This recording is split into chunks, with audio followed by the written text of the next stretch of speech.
Our story is MS found in a bottle.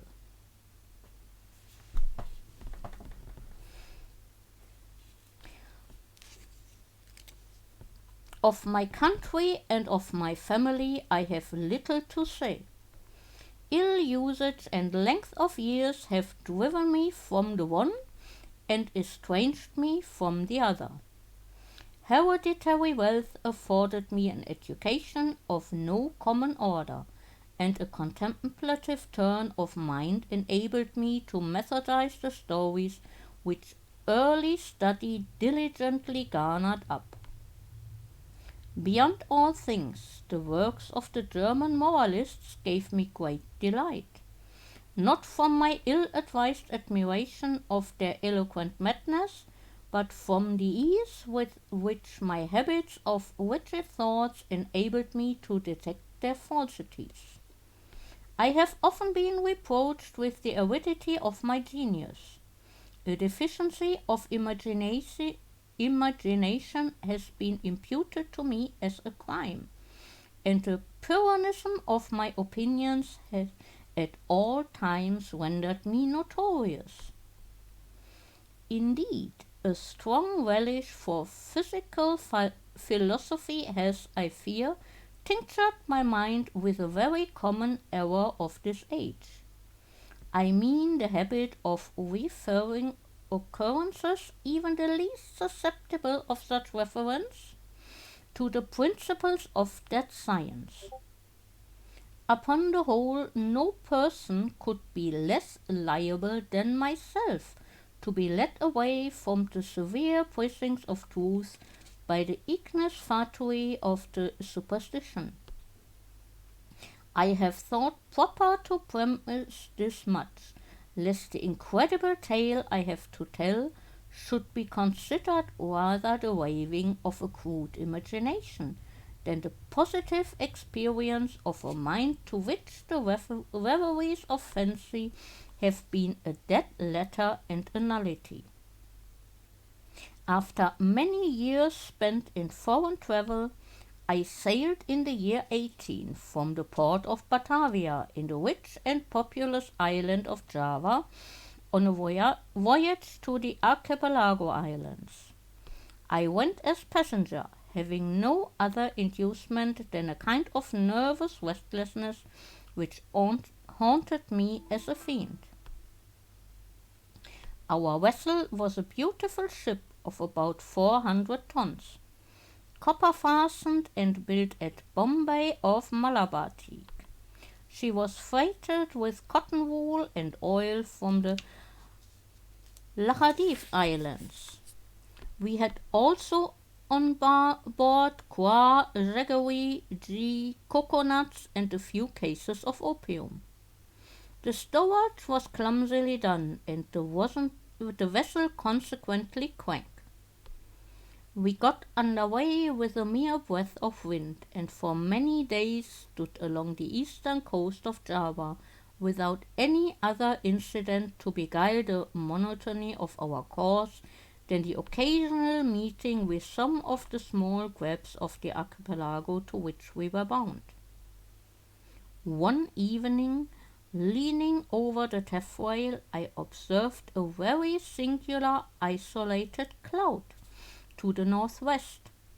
It was remarkable as well from its color as from its being the first we had seen since our departure from Batavia. I watched it attentively until sunset, when it spread all at once to the eastward and westward, girding in the horizon with a narrow strip of vapor, and looking like a long line of low beach. My notice was soon afterwards attracted by the dusky red appearance of the moon, and the peculiar character of the sea.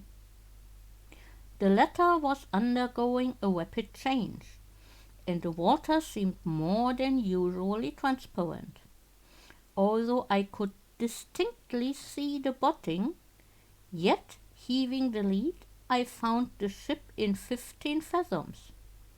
The air now became intolerably hot, and was loaded with spiral exhalations similar to those arising from heated iron.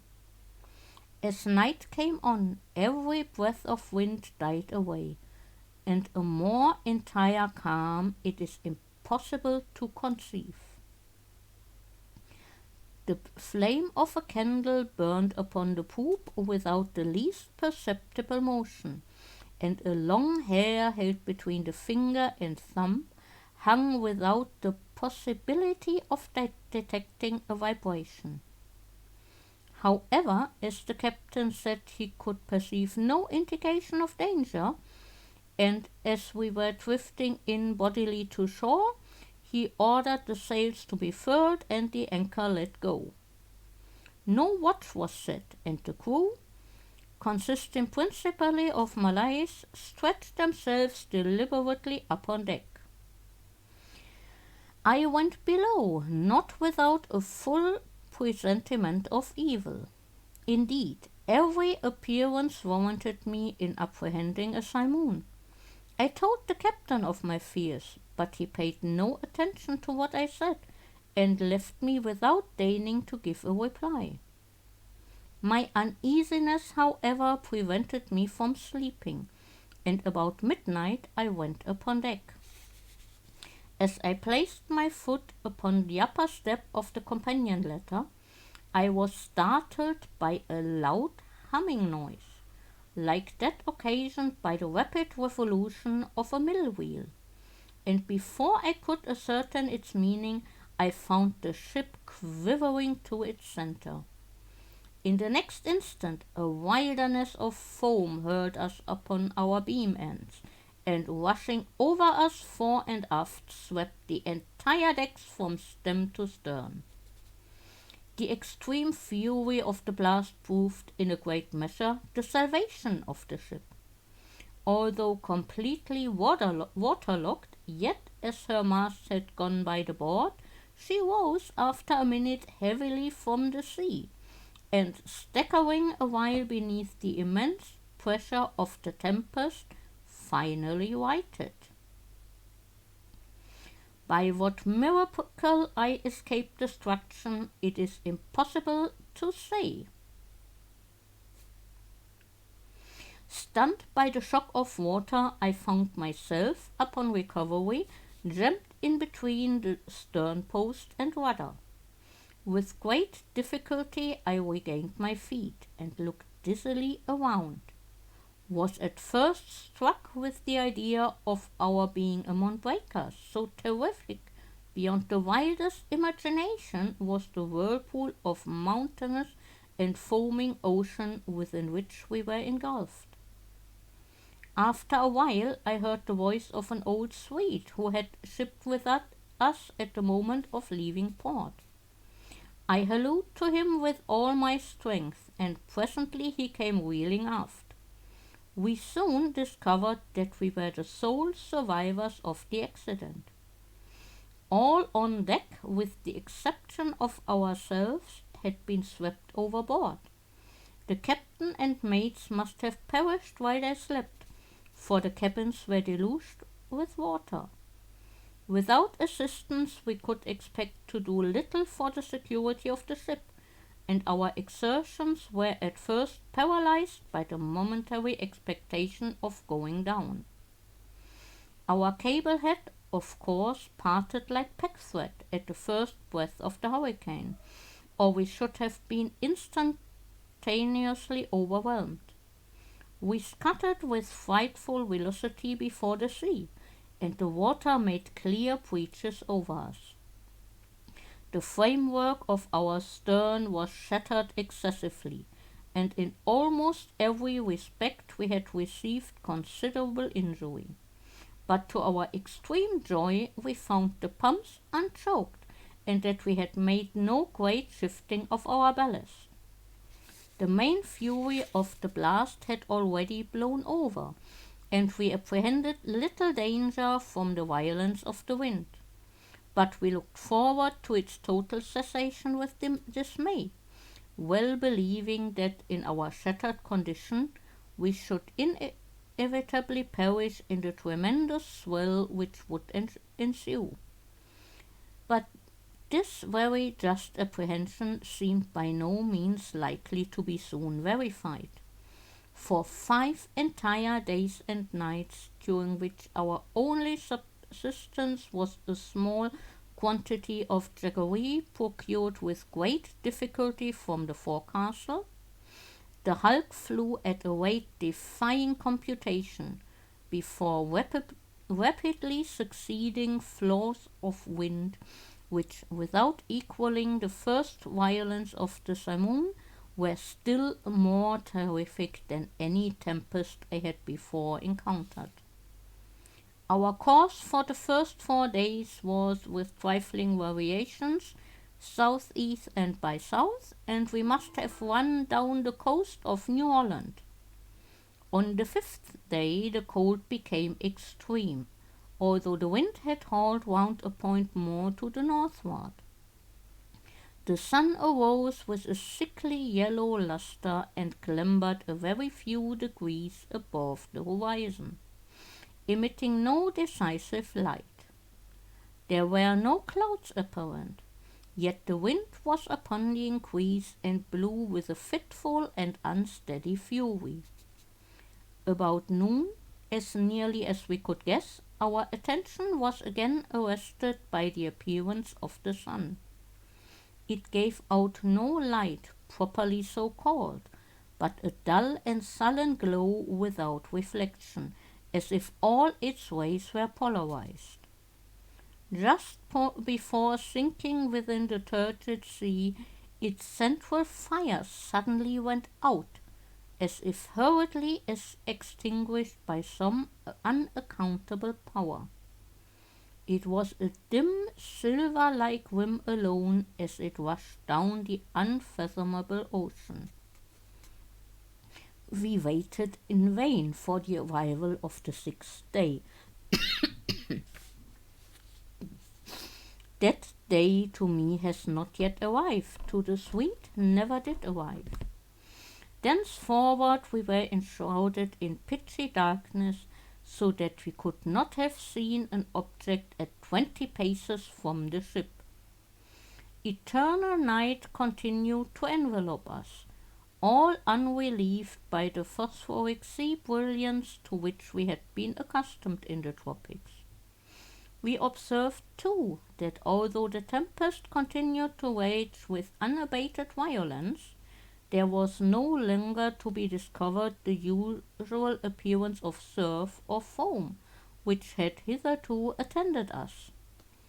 All around were horror and thick gloom, and a black sweltering desert of ebony. Superstitious terror crept by degrees into the spirit of the old Swede, and my own soul was wrapped in silent wonder. We neglected all care of the ship, as worse than useless, and securing ourselves as well as possible to the stem of the mizenmast, looked out bitterly into the world of ocean. We had no means of calculating time, nor could we form any guess of our situation. We were, however, well aware of having made farther to the southward than any previous navigators, and felt great amazement at not meeting with the usual impediments of ice. In the meantime, every moment threatened to be our last. Every mountainous billow hurried to overwhelm us. The swell surpassed anything I had imagined possible, and that we were not instantly buried is a miracle. My companion spoke of the lightness of our cargo and reminded me of the excellent qualities of our ship, but I could not help feeling the utter hopelessness of hope itself, and prepared myself gloomily for that death which I thought nothing could defer beyond an hour, as with every knot of way the ship made, the swelling of the black stupendous seas became more dismally appalling. At times we gasped for breath at an elevation beyond the albatross, at times became dizzy with the velocity of our descent into some watery hell, where the air grew stagnant and no sound disturbed the slumbers of the kraken. We were at the bottom of one of those abysses when a quick scream from my companion broke fearfully upon the night. "See! See!" cried he, shrieking in my ears. "Almighty God! See! See!" As he spoke, I became aware of a dull, sullen glare of red light which streamed down the sides of the vast chasm where we lay, and threw a fitful brilliancy upon our deck.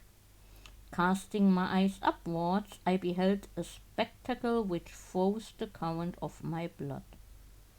At a terrific height, directly above us, and upon the very verge of the precipitous descent, hovered a giant ship of perhaps 4,000 tons. Although Although upreared upon the summit of a wave more than 100 times her own altitude, her apparent size still exceeded that of any ship of the line or East Indiaman in existence.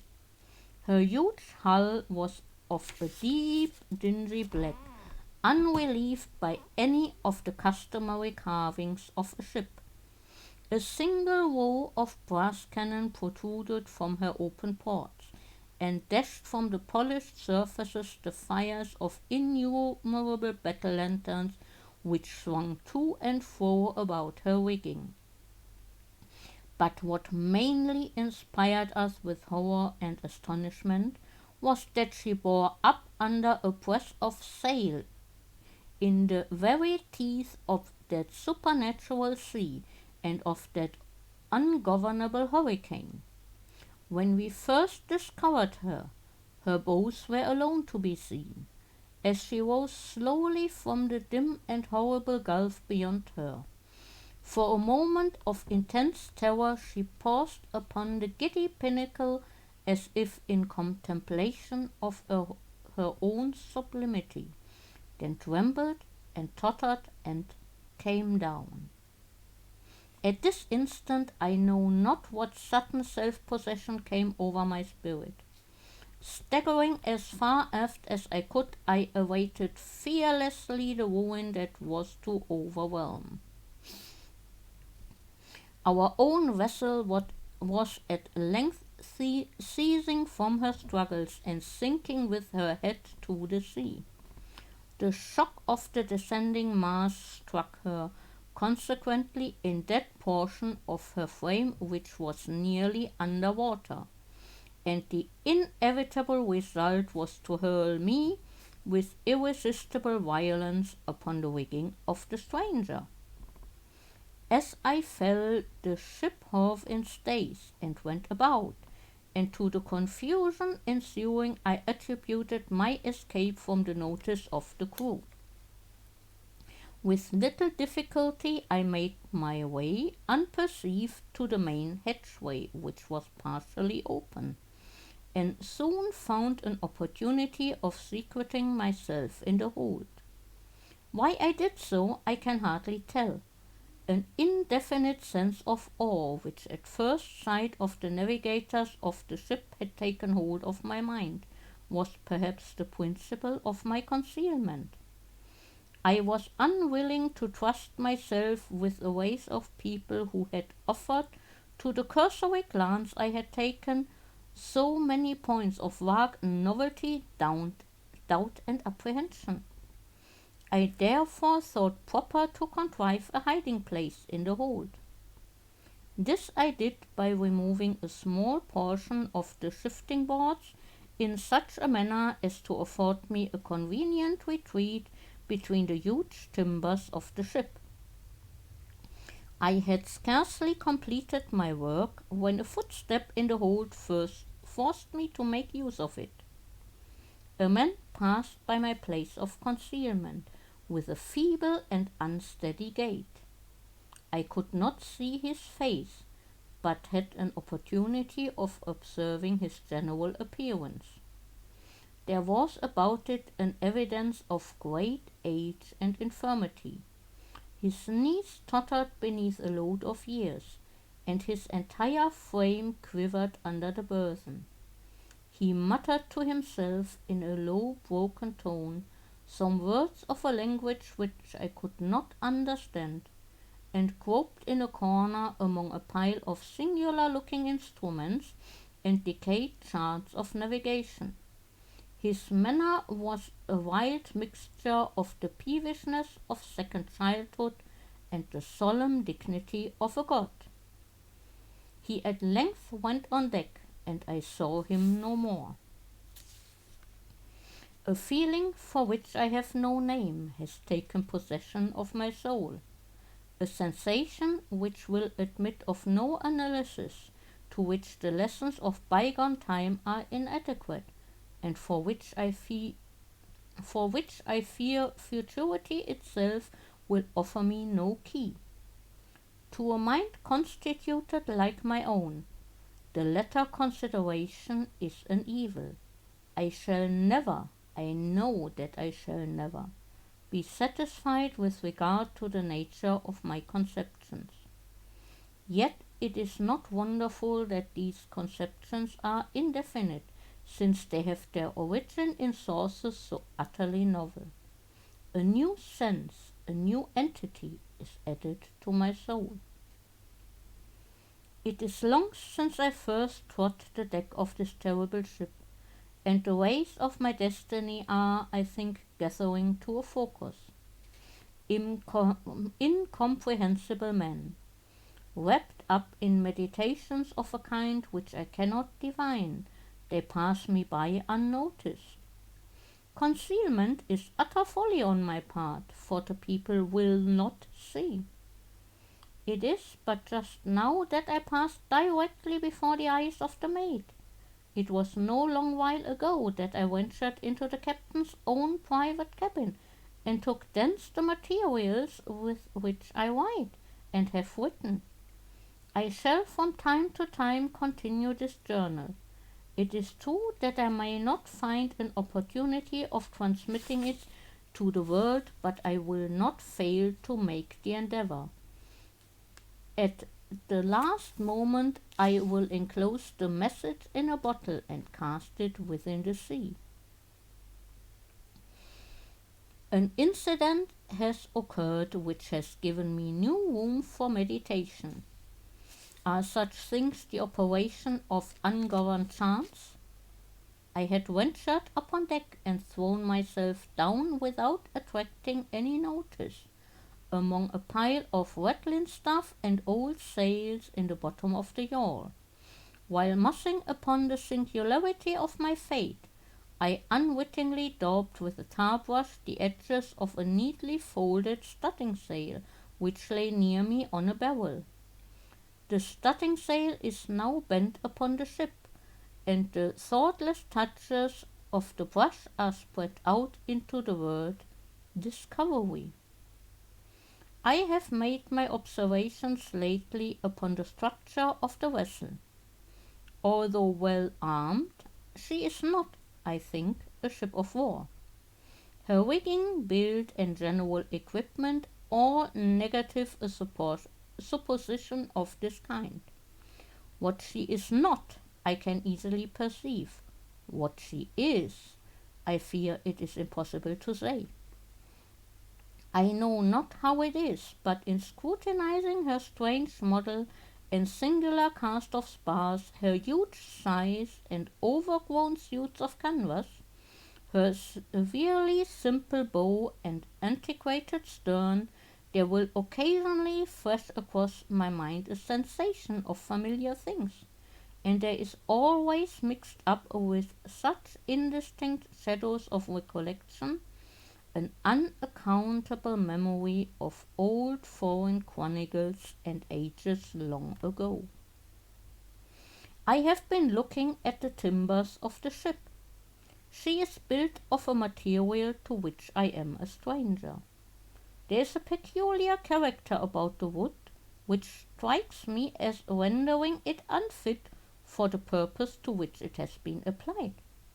I mean its extremely porousness.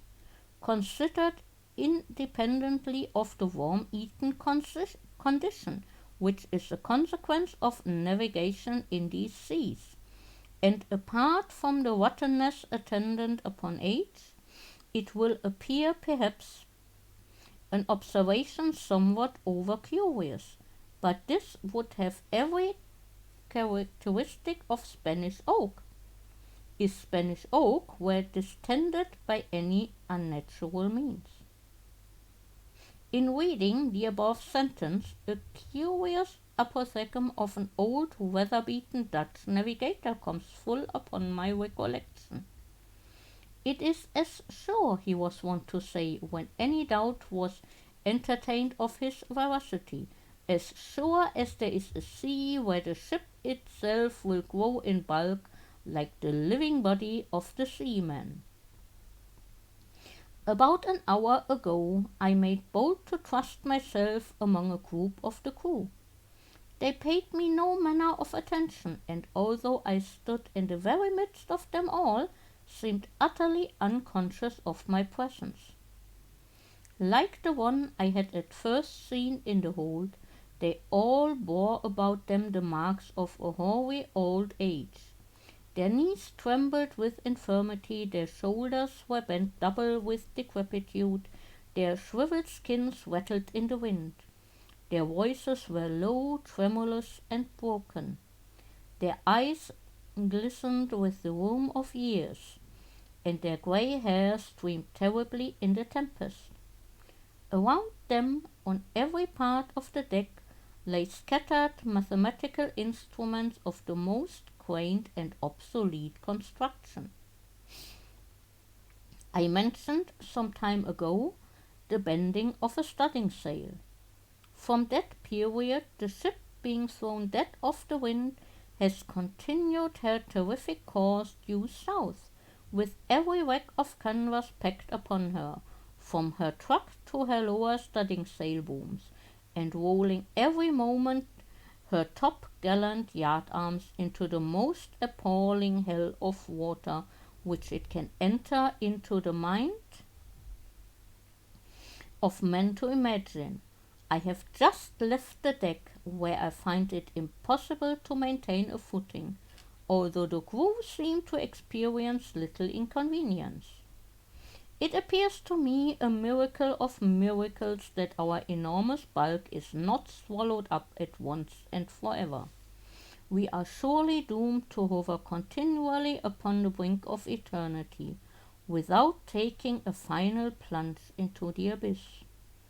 From billows 1,000 times more stupendous than any I have ever seen, we glide away with the facility of the arrowy seagull, and the colossal waters rear their heads above us like demons of the deep, but like demons confined to simple threats and forbidden to destroy.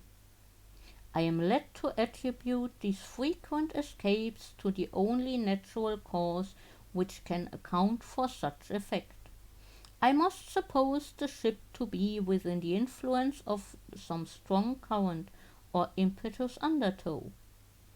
I have seen the captain face to face, and in his own cabin, but, as I expected, he paid me no attention, although in his appearance there is, to a casual observer, nothing which might bespeak him more or less than man, still a feeling of irrepressible reverence and awe mingled with the sensation of wonder with which I regard him.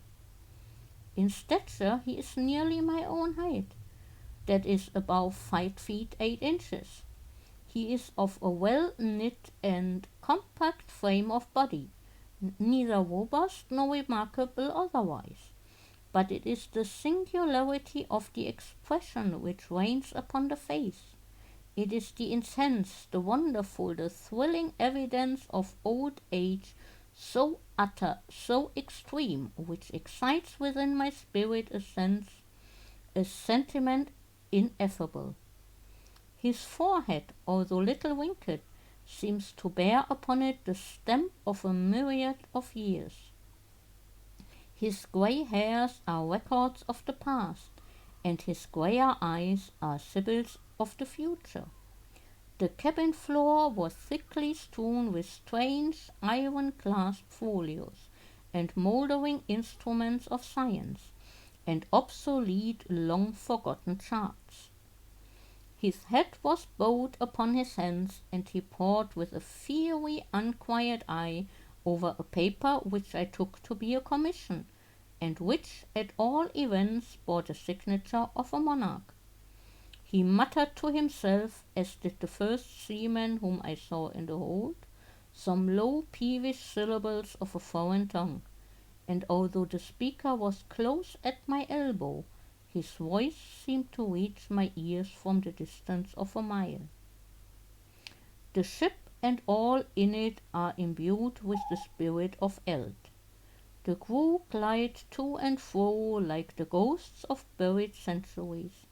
Their eyes have an eager and uneasy meaning, and when their fingers fall athwart my path in the white glare of the battle lanterns, I feel as if I have never felt before, although I have been all my life a dealer in antiquities, and have imbibed the shadows of fallen columns of Baalbek and Tadmor and Persepolis until my very soul has become a ruin. When I look around me, I feel ashamed of my former apprehension. If I trembled at the blast which has hitherto attended us, shall I not stand aghast at a roaring of wind and ocean, to convey any idea of which the words tornado and simoon are trivial and ineffective? All in the immediate vicinity of the ship is the blackness of eternal night, and a chaos of foamless water, but about a league on either side of us may be seen indistinctly and at intervals stupendous ramparts of ice towering away into the desolate sky and looking like the walls of the universe. As I imagined, the ship proves to be in a current, if that appellation can properly be given to a tide which, howling and shrieking by the white ice, thunders on to the southward with a velocity like the headlong dashing of a cataract. To conceive the horror of my sensation is, I presume, utterly impossible, yet a curiosity to penetrate the mysteries of these awful regions predominates even over my despair, and will reconcile me to the most hideous aspect of death. It is evident that we are hurrying onward to some exciting knowledge, some never to be imparted secret, whose attainment is destruction. Perhaps this current leads us to the southern pole itself. It must be confessed that the supposition, apparently so wild, has every probability in its favour. The crew pace the deck with unquiet and tremulous step, but there is upon their countenance an expression more of the eagerness of hope than of the apathy of despair. In the meantime the wind is still in our poop, and as we carry a crowd of canvas, the ship is at times lifted bodily from out the sea. O horror upon horror! The ice opens suddenly to the right and to the left, and we are whirling dizzily in immense concentric circles round and round the borders of a gigantic amphitheatre, the summit of whose walls is lost in the darkness and the distance. But a little time will be left me to ponder upon my destiny. The circles rapidly grow small. We are plunging madly within the grasp of the whirlpool, and amid a roaring and bellowing and thundering of ocean and tempest, the ship is quivering, O God, and going down.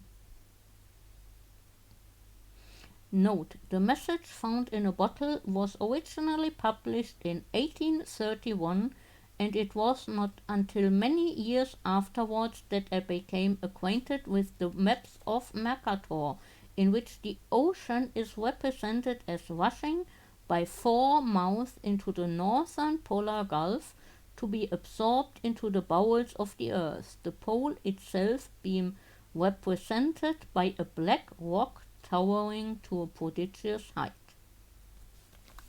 That was Message in a Bottle by Edgar Allan Poe.